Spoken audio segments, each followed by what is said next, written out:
Welcome to Cornwall. Wow, that sky. Look at that sky. That green sea.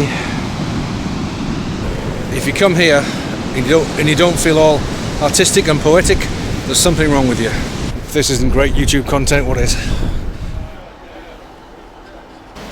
Morning guys, welcome to Cornwall, welcome to Saint Ives. It's my first ever time in Cornwall. Just on the old Night Riviera sleeper train from Paddington, London to Penzance. So arrived into Penzance at 10 to 8. Had a shower there and was faced immediately with the dilemma of my accommodation not letting me in till 2 p.m. So I thought, rather than mooch around Penzance, I'll take the opportunity to take one of these regular half-hourly trains from Penzance to Saint Ives. By all accounts, Saint Ives is more beautiful. And first impressions, yeah, looks really good. So as I said, it's my first time ever in Cornwall, certainly in Saint Ives. And this is a totally impromptu visit.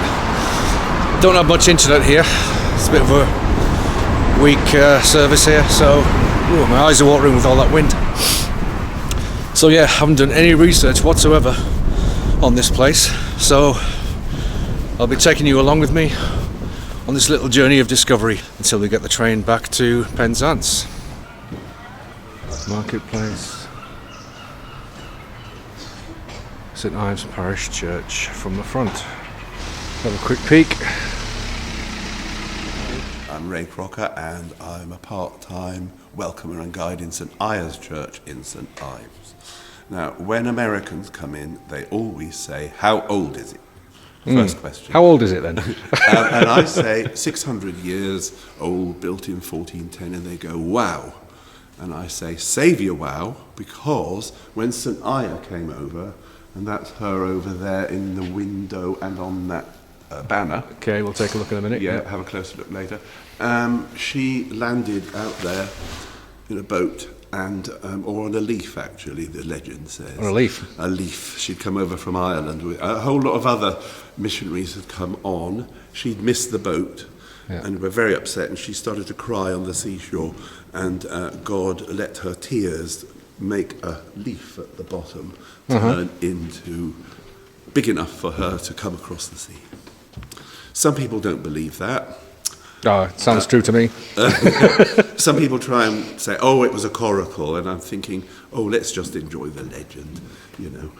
Anyway, she could have been a coracle or a leaf. It could. And she built a little church here, centre of Christianity in this area. But her friends were doing it all over Cornwall. Many of the villages have got names after the Celtic saints, and if you look up there, those carvings are some of the Celtic saints with lovely names. Well, there's Aya, there's Uni, there's Urca, and Piran, of course, the national saint of Cornwall, and Petroc, and a whole load of them. And they also settled in West Wales and Brittany. So those three places have got similarity, actually.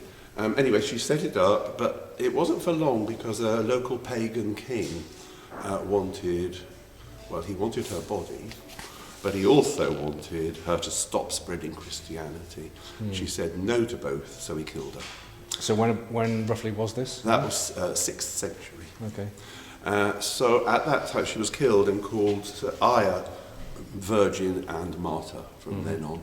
And this place became a shrine, which kept it going for the next, 1,000 years or so. No, a bit less than that, 900. And people would come and it became a shrine. She was buried here. And then when the town grew in the 1400s and the harbour was built, they thought, right, we need a parish church now. It was like a boom town, really, and suddenly the population grew. So they built it on the same spot, and this is how it was built. No alterations. Yep. No alterations in layout. since then. And Would it originally been constructed out of wood, like it was a whole series of wooden Yeah, that were repaired and replaced, but it kept going. So when I tell the Americans that, and I say, so there's been worship on this spot for 1,500 years, then they really say, wow. So they're probably thinking, does the earth go back that far? Yeah, exactly. So, but this church has been well looked after over the years. Much of what you see is medieval. The pillars, the roof, the bench ends. Now just have a little look at the bench ends. Each one is different, carved from oak. Mm-hmm. Each one tells a story. And we don't really know what these icons mean. The medieval people could read these just like we read. This one looks like it's got the devil on there. Yeah, the face there. A couple of members of our congregation have done research and they've written a little book, which is here. And they've done explanations, and they've picked out certain ones to explain all about them. So Saint Ives, does that lead to the name Saint Ives, or is there any... That's right. There is a controversy about how to pronounce it. Lots of people say Aya, and some people say Ia. I prefer Aya because then you link it to the name of the town, Ives. Yeah. So, look, some of the Celtic names stayed absolutely as they were if you come this way. Yeah. St. Senan there. Senan is still called Senan, absolutely as that's right down near Land's End. Yeah, okay. Leven, the village is still called St. Leven. Yeah. But Aya became Ives. And if you look back at that window, you've got Urca on the left. Yeah. And that's from St. Earth. So it's changed from Urca to Earth. And Uni, complete change, because that's Lelant. Uni at Lelant. So the original language would have been, these are from Celtic, are these names? Yeah, okay. And if you look at the little symbols at the top, can you see the Irish harp there? Yeah. To indicate they'd come from Ireland. Yeah. So you can get a better look of Ireland there. Yeah. And one of the great features of this church are two things really, the carving and the windows. Yeah. Look at that one in there. Isn't it stunning? This time of the morning, it's fantastic, isn't it? Stunning. I love stained glass windows there. This one is a bit of an old-fashioned concept. In medieval times they used to have this a lot. It's called a window of types, or the resurrection window. And in the bottom you have 3 stories of like death and destruction. Here we've got Noah and the ark. Here we've got Jonah being swallowed by the whale. And here you've got Joseph being thrown into the pit by his brothers. So, 3 stories of people going down. Yeah. And up above, much bigger. The ascension part, I think. Yeah, the happy news. In the middle we've got Jesus rising from the dead. Lazarus, brother of Mary and Martha, being brought back to life by Jesus. Yeah. And Jairus, his daughter here, that came back to life even though Jesus wasn't in the room with her, he was still on the road outside. So that's a beautiful window and a bit old-fashioned. I think it's a Victorian take on the more medieval idea.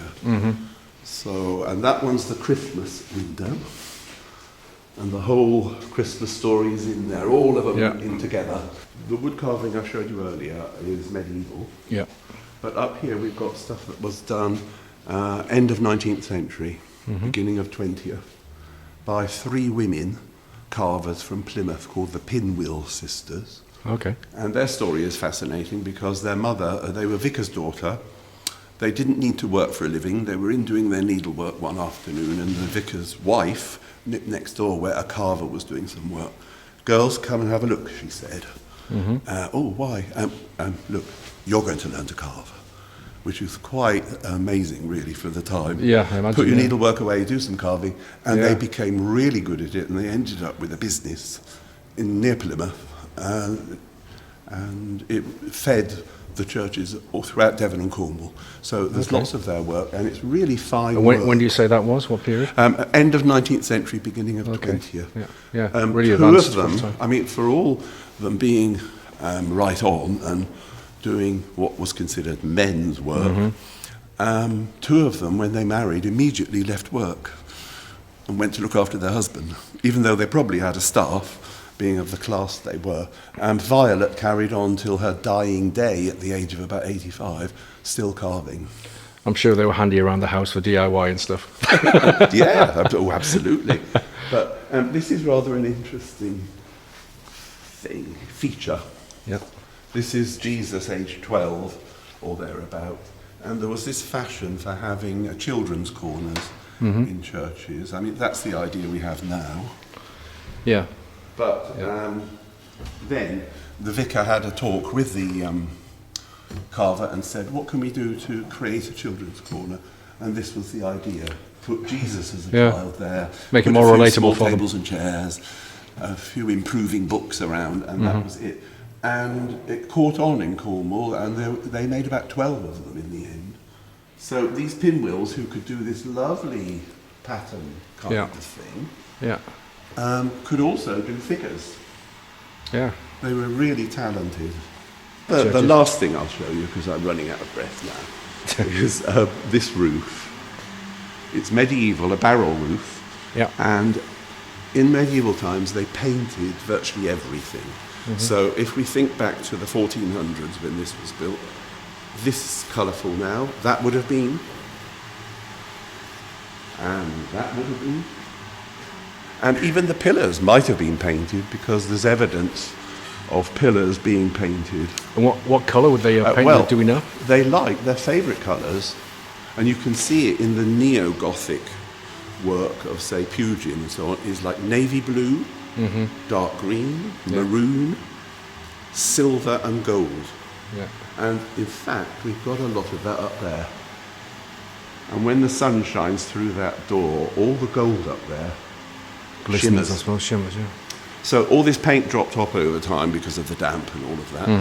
And in 1963 or thereabouts, we had a vicar who had been here for 30 years, and kind of a commemoration of that was they raised money and they had this repainted. Okay, great. So anyway, I could tell you more, but that's enough. You've saved me a lot of Googling. Well, you can Google some of the things I've told you. Yeah, And do a just fact check. one last thing I'll show you. A book. I'm being filmed there, and this is going to be on TV, BBC Two. This book. Remarkable pinwheels. Oh, yes. Yeah, here they are. Sisters, And we always knew this was the pinwheels, but they were like a hazy, I didn't know much. And then this woman wrote a book, Helen this Wilson, book, yeah. and she researched all their work. And, that's what Violet looked like when she was 85. And this map, it ought to be much bigger, because all the red dots are work they did. And there are about 400 or more churches that they did, clustered mostly around Plymouth there, where they lived. But they extremely labour-intensive stuff as well. Oh yeah, absolutely. Taken a long time. Yeah, build up that body of work. Right? Exactly. I mean, it's just incredible. So, anyway, very good. Enjoy your time. Absolutely. St Ives. I might partake in a coffee or something. Go down some alleyways and you'll walk through where the old Fisher folk family lived. And use your imagination to think these streets were once a buzz with activity. Yeah. Fish heads being cut off, put in barrels, shipped off. It was one of the biggest places in the world for, now what fish was it? Not herring, not mackerel, sardines. Sardines. Which are very big in a place I was living in recently, which is Portugal, in Setúbal in Portugal. That town was made on sardines, basically. Well, the industry died away here because Portugal came up and it was cheaper for some reason. So and Portugal still do it. Yeah, they do. Yeah, it's a big part of their culture. But you've got the evidence of how they lived, and often the houses are on 3 levels. Yeah. With steps going up outside, and it was down in there that the fish sellers were. Yeah. Where the fishwives, with their coarse aprons on, would be chopping off, throwing the head out for the dogs, putting them in barrels, shouting at each other. But it's a very different place now because those cottages are now holiday homes, and they're nice to live in. But in those days, it was grim. Nowadays, probably locals can't afford to live here. Well, I imagine it's that's on an issue. There is yeah. an issue. In Cornwall, it's really a big issue, isn't it? They do TV programs about that, actually. Yes, they do. But that's happening all over the world. In fact, it is. Same thing in Lisbon as well, and everywhere. Anyway, I'll stop the recording here because I want to take my gloves off. I'm getting a bit hot now. Right. Thanks a lot. That was great. What's your name again? Ray. Ray. Okay, so that was Ray, everyone. Coffee and cake time.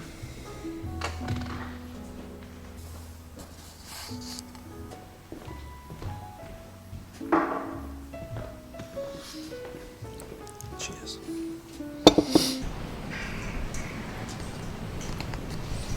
So that was an interesting little talk, wasn't it? Let's keep exploring. Looks like we found the main high street for shops. Gin school and shop. Rowley's fudge pantry.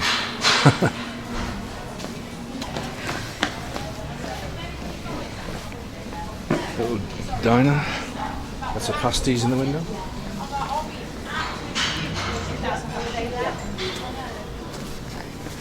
Might pop in there later. Got to get a nice big Cornish pasty before we go. Cornish bakehouse. See how much their Cornish pasties are. Ooh, medium, large, giant. And here we have Saint Ives, as we were just told about in the church.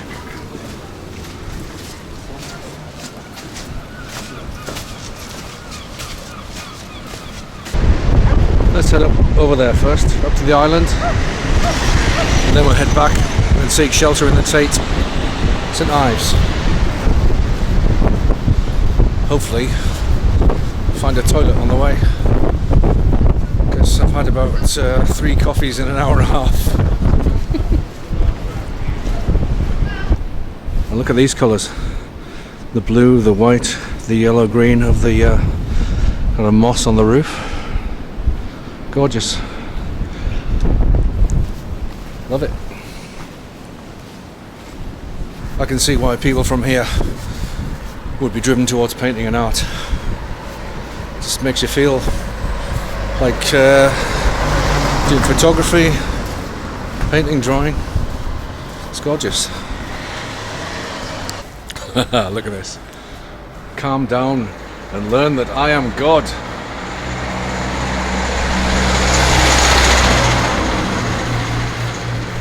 Should say that next time I'm in an argument with someone. Island and the Two Seasons Gallery, which is probably closed for January. Let's check out this island anyway. I think I can see it straight ahead. So here we are, the island, or Saint Ives Head.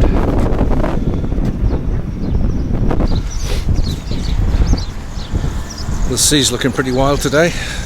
It's windy enough.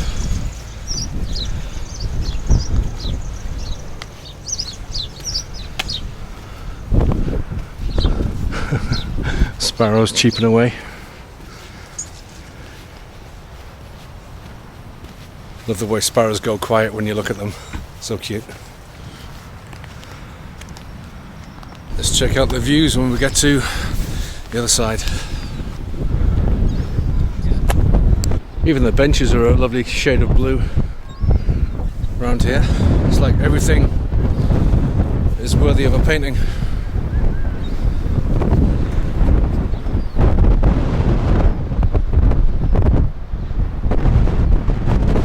I guess you're getting lots of wind noise in this video. Sorry about that. Not a lot we can do. It's a windy day. And it's bloody freezing as well. Still, it is January, so can't expect anything else really. Whoa, look at that sea.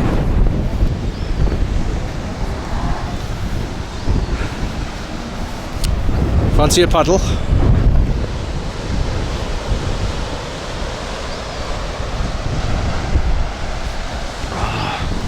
Man, this cold isn't helping the fact that I really need the toilet. Oh, Jesus. No sign of any public toilets either.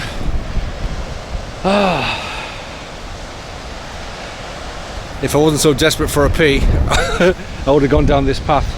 Had a nice leisurely walk, but needs must. I need to go on an urgent quest to find a public toilet. Join me. Oh dear. If this isn't great YouTube content, what is? One man's search for a public toilet. That's not a toilet. Ah. It's like a lifeboat house. I suppose they have toilets for the public. So we're gonna have a quick look at the view, then scarper back into town, I think. I knew I shouldn't have had that last coffee. What a fool.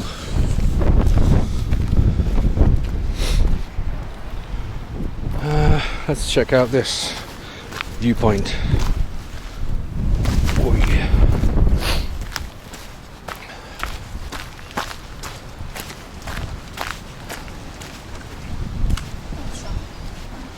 You do the standing on the pool.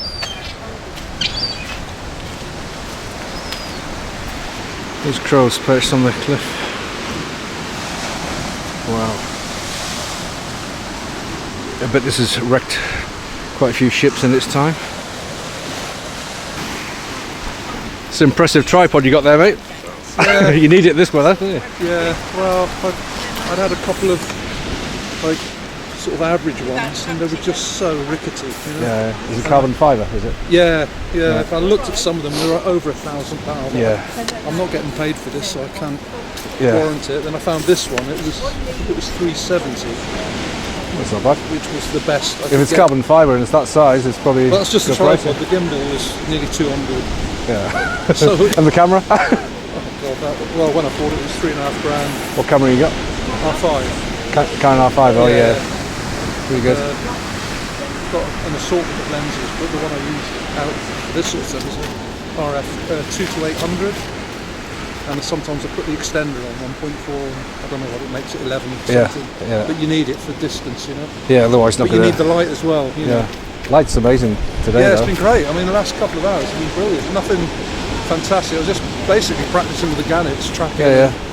Guillemots were going by. I love this light in winter. winter. Winter mornings are great for photography. Oh, love it, Like love it. the sun's always so low. It's kind of golden hour for a long time, isn't it? So Brilliant, and to see it, the crap we've had the last month, you know. and tomorrow as well. Apparently, I think it's going to Oh, be brilliant. raining all day tomorrow. So. Raining. I think so. Yeah, that's the forecast anyway. So. Get out. Well, if the sun's out, I'm out. Yeah. Sun's out, guns out. The search for a toilet continues. Oh wow, we've got a full-blown rainbow now. Just all the way up there, all the way around. You probably can't see anything on the camera, but it is beautiful in real life, trust me. United Fishermen's Cooperative Society.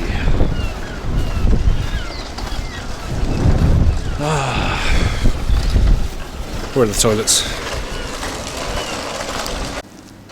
Okay, so we made it into the Tate Saint Ives.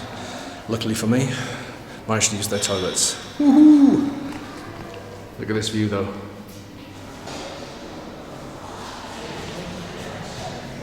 So there's the island we were just at. The one with no toilets. And then we've got the beautiful Cornish sea.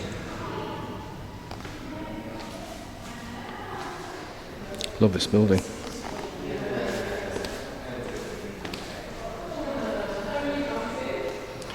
And the best part about this gallery is the outside, the view. Look at that sea. Who needs man-made art when you've got nature-made art? Voila. What a view. Looks like a painting.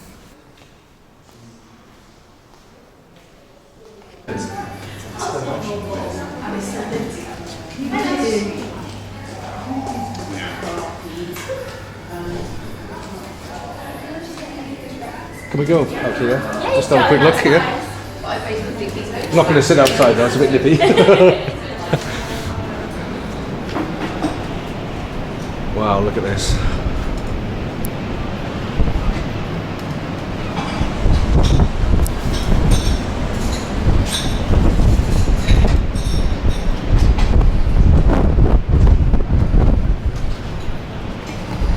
Can certainly see why people come to Cornwall. Look at it. What a view. Especially those ominous clouds. Makes it look even more painterly and dramatic.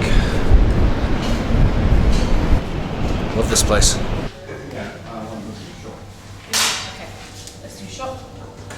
Bye bye, Tate, Saint Ives. Nice knowing you. Beach time. Time to get sand everywhere.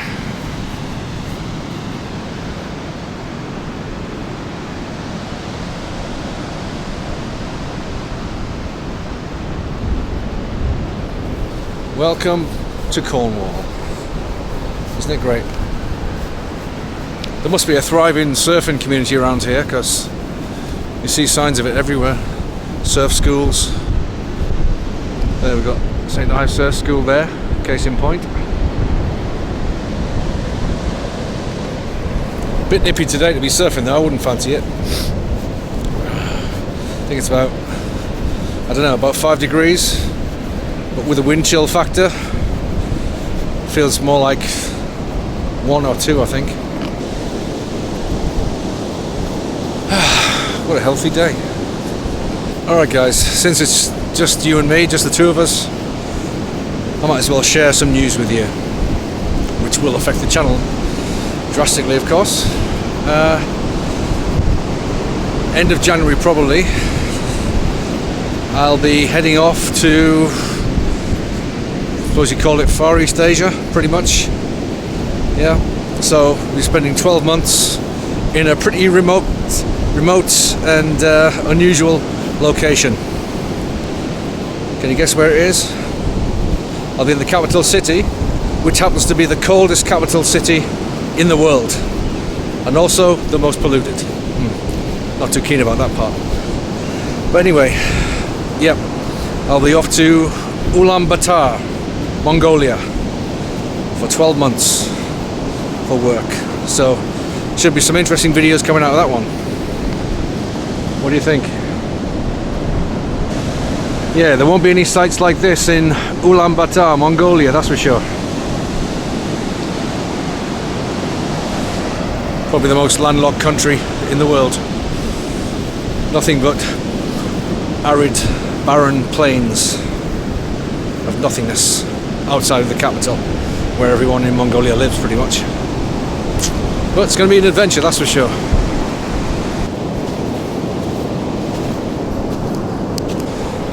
So one thing's for sure guys, in Ulaanbaatar, Mongolia, we won't be seeing any of this. There'll be no seaside towns for me.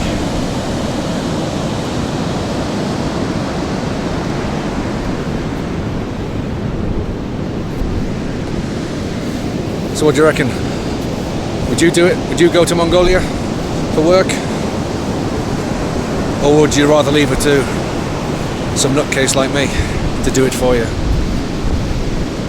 And you can watch me from the safety of your own home.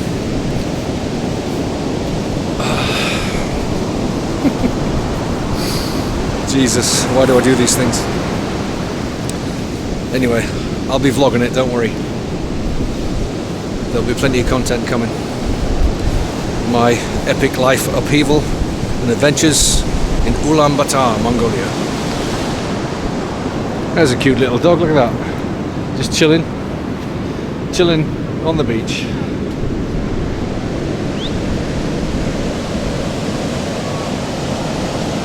Isn't it gorgeous light here today? I do love the seaside, and this particular seaside in Cornwall, Saint Ives, beautiful, even in January in the freezing cold.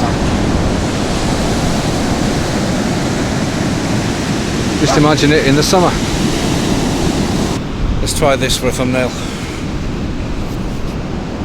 Look at the colour of that sky. That little stone cottage up there on the mound. And the tones of these rocks against that sea, against those clouds. Absolutely beautiful. If you come here and you don't feel all artistic and poetic, there's something wrong with you.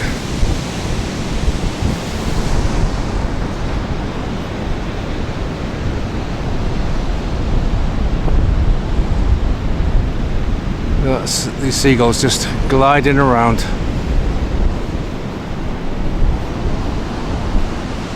Wow, that sky. Look at that sky. That green sea. Can't get over these views. Gorgeous, gorgeous, gorgeous. The sun's really soft. Really sink into it. Don't you just love this winter sun? How low it is in the sky all the time. Produces fantastic light. Adios Beach. Let's check out this view one more time. I'm going to sit on that bench over there. It's alright here, isn't it?